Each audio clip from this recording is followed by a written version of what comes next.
Hi, everybody, and welcome to this week's show of Roc'N Recovery. My name's Carol Michelle. My name is Carly. And today we have a special guest on the show, Sheriff Todd Baxter. Great to be here with you guys. Thank you. Thanks for being on the show. Very, very good. Good. How about you? It's been a while. We haven't seen each other in a while. This whole COVID thing. I know. Yeah. It's got everybody all apart and doing different things. It's upset our regular schedule. Everybody's, in every part of our community. It's amazing. From schools. My daughter-in-law is a school teacher, and she is about as frustrated as can be, not seeing her students and working with the students. And so it's got everybody in a different state. Mm-hmm. Yeah. Done wonders in changing the way the Sheriff's Department handles overdoses and the drug addiction issue. And I would love to talk about that and the changes that you've made, because I love that you follow through. Yeah. I love it. It's not just all talk. Mm-hmm. You said, I'm going to do this, I'm going to do this, I'm going to do this when you were going to be elected, and you followed through on every single promise that you made. Yeah, the sheriff's office has a great opportunity, right? And I campaign on it. It's like a bully pulpit. It's the sheriff's office, right? It's an elected, countywide position. It's law enforcement. It just has a great opportunity to do things that I don't think people really look at, And so with that, we said we're going to come out full bore on this opioid addiction recovery, and we did. I think we created a MAT unit inside the jail, first ever in upstate New York, medical assisted treatment inside the jail. We're bringing drugs in the jail, which is contrary to everything my jail folks ever wanted to talk about, and we're seeing good successes and transition plans out of the jail for people that are incarcerated and going through addiction. And then, of course, the Heroin Task Force, taking what the DA kind of started with data collection. She had a program before I even got elected. Let's look at every overdose and capture that from law enforcement. And she created that system. Then we created a system that looks at that within 24 hours and analyzes every overdose and sets up a plan around that, whether it's enforcement, who's the dealer selling the bad dope, or recovery, and the Mike Favadas of the world, Deputy Favadas, and working with our nonprofit friends, and what are we doing with the families and the people that are going through that overdose, so creating those plans. And in 2 years, the success rate has been utterly incredible. And my job as sheriff, to be quite frank, is just to set up the systems and provide the resources. I don't do any of the work. It's the think about the narcotics officers knocking on doors right now and undercover vehicles going to buy dope. It's not an easy job. It's a dangerous job. It's a thankless job, because we can never tell and share who those people are and the heroic work they do, and creating systems with folks like you. That these are relationships that should have been built decades ago, I think, but it's never too late to start. And we're building those relationships with our friends. It's one team, really. So. It seems now that I talk about it, it seems pretty easy. It seems pretty like, why not? Why not just get this done? But a lot of work, a lot of egos, a lot of silos. In our communities, any community, take it outside the addiction community, take it to any addiction or any other community, right? I'm working with a bunch of pastors right now on community relations with police officers, and you see the silos, you see egos, and you got to break those things down. Everybody relax, one team. Let's what's our mission? What do we want to do? So, so it's been fun. It's been a lot of fun to build this thing out. Beautiful. I do want to say, to echo what Carol was saying, the work that you guys have been doing, and just the information that's been put up on the website that's just so easy to access, and look at the data and everything else. Working for a statewide organization, I often get asked, what's up in Rochester? What's up in Monroe County? And I'm so proud to point them to this direction. And that's all because of the sheriff's office. That's all because of all the work that you guys are doing. So. In the Heroin Task Force, my personality, so I'm going to share, right? So the district attorney had the concept, right? We came in with, I guess, the manpower, right, and the willingness to take people. We took deputies out of patrol, so there's less deputies patrolling right now, and put them into the Heroin Task Force with specificity. You're just going to look at heroin and overdose and addiction. That's all I want you concentrating. And that's hard to do, because there's multiple other law enforcement things that they'll get dragged into. And then the other police departments, they're all on board. There's not one police department in Monroe County that's not on board with the idea behind recovery, right? The idea behind there's families behind each one of these overdoses. The idea that prevention, is worth it. You announce prevention, we all know the saying, right? So what are we doing on the prevention side that we still need to talk about, because we haven't?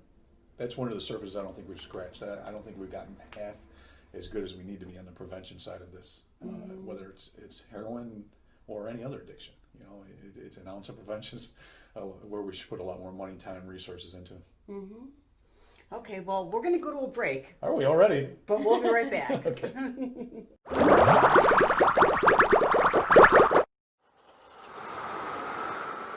Hi, everybody. Welcome back to Roc'N Recovery. I'm still here with my co-host Carly and Sheriff Todd Baxter from Monroe County. And you were saying that, the Sheriff's Department is tasked with a lot of different jobs, right? Mm-hmm. And one of the things that they've been doing is they've been helping people to get into recovery. But what about on the criminal side of this and on law enforcement side? What's been happening in the Sheriff's Office? The work has been incredible. We early on, first year, we were posting our numbers, a number of bags of heroin taken off the streets, a number of bags of fentanyl, and I called, each one of those decks, it was like playing Russian roulette. We didn't know which one of those bags would kill, or decks of would kill someone, right? And so we were very proud of that. But we also realized that we're just going after the street level drug dealer, right? And there's a whole infrastructure behind those street level drug dealers. And we've had two very, very successful high-end long-term investigations. So we're doing the street level stuff is what I'm saying, but we also spent tons of resources, tons of time working with our friends from the federal agencies, the DEA, and just in the news last week, we took down one of the largest ever in Monroe County drug rings, and it was low-end dealers at the street level, and it was the ringleader. We actually worked it for a long, long time with a lot of effort and a lot of dangerous work for police officers, undercover police officers. And they took it to the highest level of the organization, dismantled the whole organization. You usually don't see that effort. We'll go after some of the mid-level folks, but to put that amount of resource and time, and I think it's going to show some dividends from the standpoint we took out an infrastructure, but we also know supply and demand. Mm-hmm. There's another group coming right behind, because if there's a demand, someone's willing to make a supply. It doesn't matter if it's addiction or anything else in our world. It's an economics principle, an economic principle. So we're very proud of that. The amount of work those guys and gals put in, the amount of energy. It took us out of the country. That investigation took us to Puerto Rico. It took us to different places. So they were willing to put the time and effort in and get the largest, if you will, drug dealers that are supplying this. And then, last year, I think since we last talked, we've seen some of the pharmaceutical companies being held accountable too, and that's a lot of pressure from folks like you and a pressure from law enforcement, they need to be held accountable too. And so we're seeing it at all ends. I think that's a synergy we were looking for, right, in this whole fight. We're fighting for lives at the street level and in the ground room. So we're also like, what's with the big dogs at the top of the pharmaceuticals and the drug the illegal drug supply chain, and they're being held accountable now. You see it. That's awesome. And on that note about the pharmaceutical companies, if anybody wants to put a lawsuit against the pharmaceutical companies, Purdue Pharma, they have to go to PurduePharmaClaims.com, and they have to do that by the end of July in order to have a claim out there. Right. Yeah. As long as we have addiction being created, we're always going to have someone willing to make the supply, right? Mm-hmm. We put a dent in, we held people accountable. People are going to go to jail for a long, long time. That's what they should do. That's what we should do. But if we don't get in front of this, and much more, I said earlier, we got to work so much more on the prevention. Again, so if we keep on people that have a need or a want or desire, there's always going to be someone willing to step in and fill that gap. So we're doing our job on law enforcement, but we got to do it 10 times, 20, 100 times more work on prevention. Working with the people that are in recovery, but also let's prevent the next folks that are getting to that state, or we'll never catch up.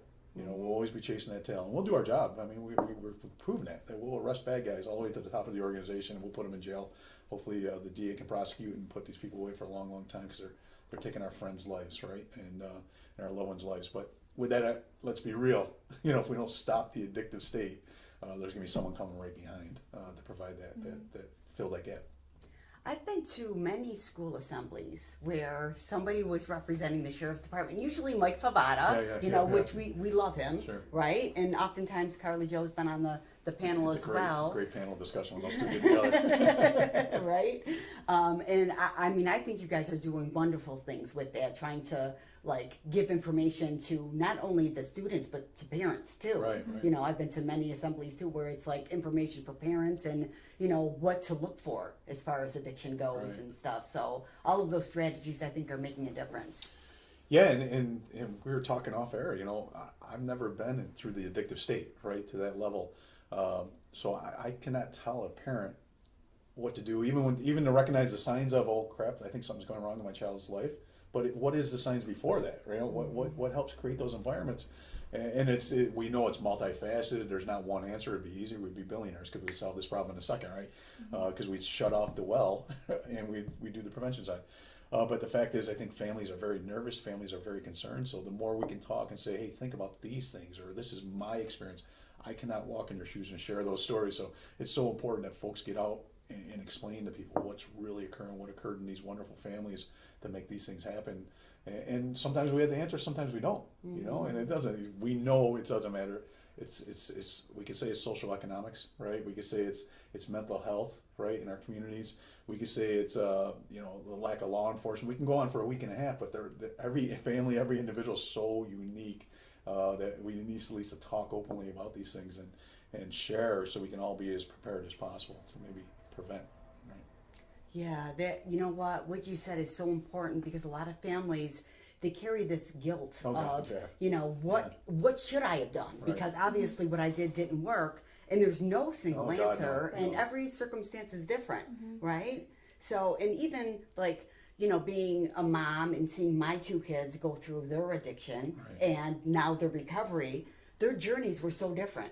Between the two kids. Between the two kids. I'm totally different, right? Different. And I mean, even like the way they're in recovery now, two different paths, you know, proud of them both, but two totally different situations, right? Both of them I wanted to choke at one point or another, but, you know, I mean, the way I handled each thing, I did the best I could with the information I had, and I always second guessing myself, you know, like, did I do it the right way? Did I do it the wrong way? And it's like, I tell parents all the time, you have to do what you think is best at the time that you do it. Parents need to be able to talk about what's happening and not have that sense of like they're betraying their child by speaking it out loud, and that sense of like secretiveness that comes along with addiction, because we're embarrassed, we're ashamed, we think, well, it's our fault, and then sometimes we think we don't want to paint our child with the color of they're an addict.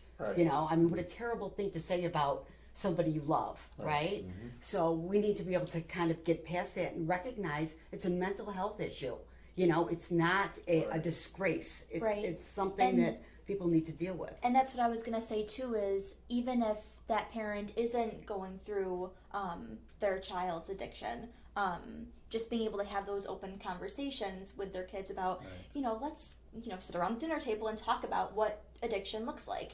You know, whether they're using or not, like, it's a good conversation to have. And I think, you know, eliminating that stigma of addicts are bad people and this and that, I think just having that conversation about same thing that we would do with mental health or depression or anxiety, and really having these honest conversations with our children. Yeah, and you know, parents are even hesitant to have those conversations about any of those things you stated, or any other, you know, thing that comes with a stigma, because they don't want to create the environment their kids had to even think about that, right? So if I ignore it, put my head in the sand, they'll never think about using drugs, or they'll never think about race, or they'll never think about anything that we, you know, I don't talk about it, then they won't think about it. Well, that's not true, you know, and I'll go way back with you on I teach a lot and talk a lot about mass killings and active shooters and school shootings and things like that. I get so frustrated with school systems. They're like, they don't want to talk about these things because they don't want to scare the kids. The kids know more than we do. We know, we said that when we were kids, right? We knew more than our parents. They know what's going on in Columbine all the way through Parkland, right? Their head's not in the sand, and they're all over social media watching the videos, and they're looking at us as adults and going, what are you doing about this, right? So, yeah, we ignore it. If I don't talk about it, they won't be scared. No, Johnny and Janie are on the social media talking about addiction there. Why don't I talk around the dinner table and have a frank conversation what addiction looks like, you know, from your standpoint?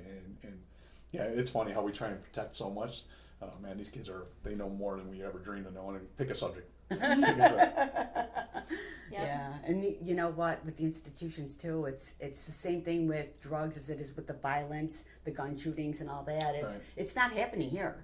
You know, we don't want to talk about it because then people will think that that's happening here, and we have, you know, it would never happen in our area or in our community, right? So we have to go to break, okay? Yeah, this goes fast. This is great. We'll be back. Awesome. Good. Hey everybody, welcome back to Roc'N Recovery. We're here with Sheriff Baxter, and we're talking about all kinds of things, about things that are impacting the Rochester community. The Sheriff's Department has been very consistent and very transparent, which I love. It's been that way since you first took office. You're doing, you haven't fallen short. You haven't taken a break from it because of COVID-19. It's important to you, and it shows by all the information that you have available on the website. When people are home and all of a sudden you've got like domestic violence issues, and of course addiction is going to be on the uptick. Liquor stores are open, you know? I mean, everything else is closed, but you can still drink, right? Can't go to church, but I can get a bottle. Yeah. So all of these like added stressors are put on the community. Right. And it's unfortunate that, you know, we don't have more, you know, political leaders willing to kind of stick up for the addiction cause. I think maybe it's because of the stigma of it. I'm not really sure.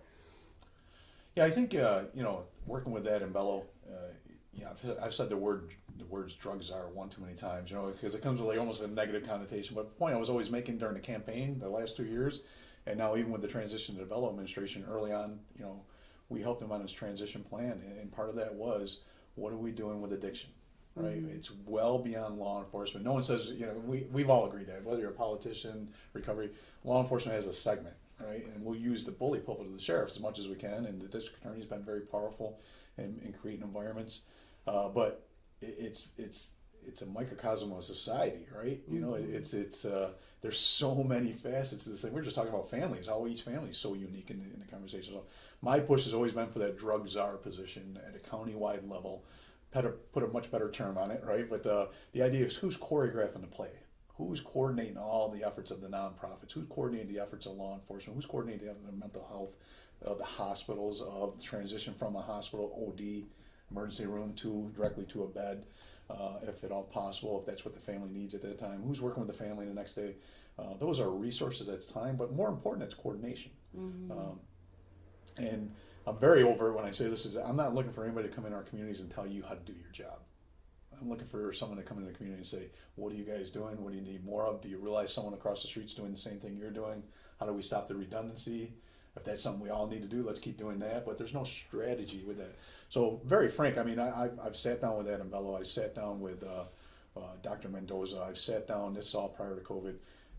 They have a good plan, you know, and I'm not here to speak on anybody else's plan, but they were and they are going to create those positions. They had plenty of staff to come with us, where I was very excited about staffing. You know, we need, you know, you can always put a coordinator in charge of it, but who's actually going to set up the meetings? Who's going to, you know, make sure mental health's, you know, firing on all cylinders towards this when we need it? Who's going to make sure the nonprofits, you know, that takes resources and money and manpower. So there was a plan. You know, I actually called Adam Bello not too long ago, and I had that conversation like, hey, how'd your 30, 60, 90-day plan go? Because it got nailed to the wall, you know, real quick with this pandemic. Hi, everybody. Thanks for watching Roc'N Recovery this week. So we've had a nice interview with our friend Sheriff Todd Baxter. It's been a pleasure. Thank you. Thanks for being on the show. And, you know, we know as being in recovery that it's really important that people take that first step to say, you know what, I have a problem and I want to do something about it. It takes a village, right? It takes everybody to kind of work together. But I mean, I think like we were just saying, that person has to be ready, and once they are, it's like let's come together and let's do it, you know. Mm-hmm. Yeah, and create a care plan around each individual person, right, and their family or whatever their family looks like, right, at that time. The point I wanted to emphasize at the end of the show is, look, we are available 24/7. We're the entity in government, right, that's available 24/7 with a simple 3-digit phone number, right? And so use us if you're at that moment in your life that you want to start working on recovery. It's a 911 call. Every police officer in Monroe County has been trained. The paradigm has changed in law enforcement between, you know, stigma, like we talked about earlier, and also the paradigm change of those people, you know, as opposed to that's a drug dealer or a drug buyer right now going to get a bag, right? That's a person that's addicted, maybe going to get a bag, but they're in an addictive state, and can we jump them into a system besides jail? And we're all prepared to do that. Every police officer in Monroe County is prepared to do that. The paradigm's changed over the last few years. So use us, but use, you know, folks like you. There's so many opportunities to get into the recovery world, and there should be no flinching anymore, right? There should be no hesitation. So it could be a 911 call at 3 o'clock in the morning. It could be a call to you folks. It could be walking in the Recovery Fitness down on Dewey Avenue. Whatever that looks like, everybody's available. Everybody wants to help, and the paradigm's really changed. That's not those people anymore. It's, oh my God, this humans, you know, this is my brother and my sister, and they're going through something I can never imagine me or my kids going through. So how can I help? Well, thanks. Yeah, absolutely. And thanks Well, for it's a watching, pleasure. everybody. We'll see you next time on Roc'N Recovery. Bye.